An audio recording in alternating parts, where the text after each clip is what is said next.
It also allowed them then to detect what is the subtle vibration coming from different disease states, and what then would be the vibration that would then counteract or neutralize that particular wave. And what we're going to do tonight is I'm going to give you a general overview of the structure of biogeometry as a body of vibrational science. And then at the end, I'm going to add in some new material, for those of you who have seen me speak before, that are from the most recent information coming from Dr. Karim, the founder of biogeometry. But let's start in a timeline from the ancient Egyptian temple science. And so I usually start the discussion of the ancient Egyptian temple science with this particular slide, titled Thoth, Master of the Net at Karnak. So the first thing to be aware of is that this particular to be the initiator of the spiritual culture of Egypt. The Egyptians would use the head of an animal. It represented a state of consciousness and a type of primordial power. So it wasn't that they worshipped animals, it was that they understood that aspects of power from the mind of God manifest itself in different beings and different processes. And this being is shown stretching the cord. And the stretching of the cord ritual in ancient Egypt has to do with the mystery that is central to every great spiritual tradition. How is it that we are conscious spiritual beings living in a physical world, in a physical body, and don't remember who we are or how we got here? It has to do with the whole process of creation connected to what we think of today as sacred geometry. The process of moving from what in physics today we call a singularity, and from that zero-dimensional beginning singularity, unified core point, you then move out into the first dimension of space. He is stretching the cord to start to create space. So after making the first dimensional movement and the second dimensional movement and the third dimensional movement, you've created a three-dimensional space. So after every classical tradition understands not only sacred geometry, but sacred numerology, that just as shape has power, so do numbers have power. Many of the secrets of the old Egyptian work were rediscovered by French researchers in the early 1900s. There was an entire timeline where the knowledge of the ancient Egyptians went into the Jewish Kabbalah, went into the Greek Kabbalah, came into Europe, was cultivated by the dominant religious institution at that time in Central and Western Europe, which was the Catholic Church. So these Jesuit-trained French priests began to publish the methods they used to be able to find underground water, minerals, missing people, things of that kind. So people began to pick up on this, such as Louis Turin. Our electromagnetic technology today is extremely primitive.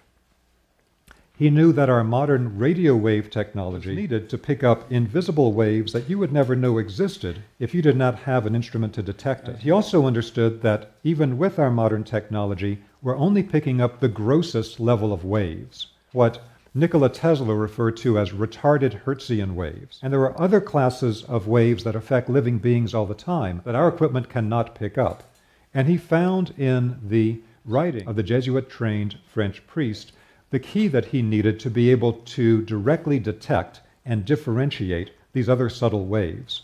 And he did it through creating a system where he had different types of pendulums that had different angles built into them. So the angle is like refraction of white light in a prism, and at different angles it would then correlate to different wavelengths, but also qualitatively to different colors, being able to detect invisible vibrations and identify their quality. This is an artifact that the French researchers found in the Louvre Museum. It was brought back by the Napoleonic expeditions. And the shapes on the side combine to create a vibration at the top where they would place a vessel, and the liquid in the vessel would receive a composite vibrational wave from the totality of the shapes. In modern science and technology, we use electromagnetic spectral analysis to understand the component energetics of any system.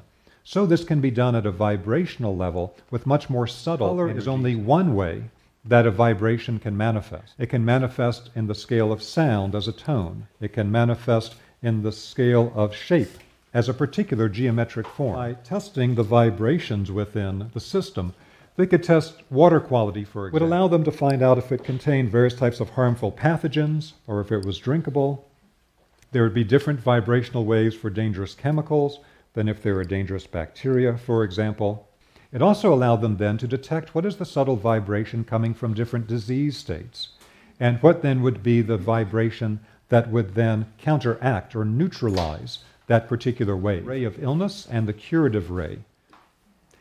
Now, when we talk about these different bands having certain energies, again, describing them in terms of color is just one aspect. In many cases, they are completely invisible, or they manifest as a sound, or a shape, or an angle, or a proportion, or a numerical sequence, or a movement.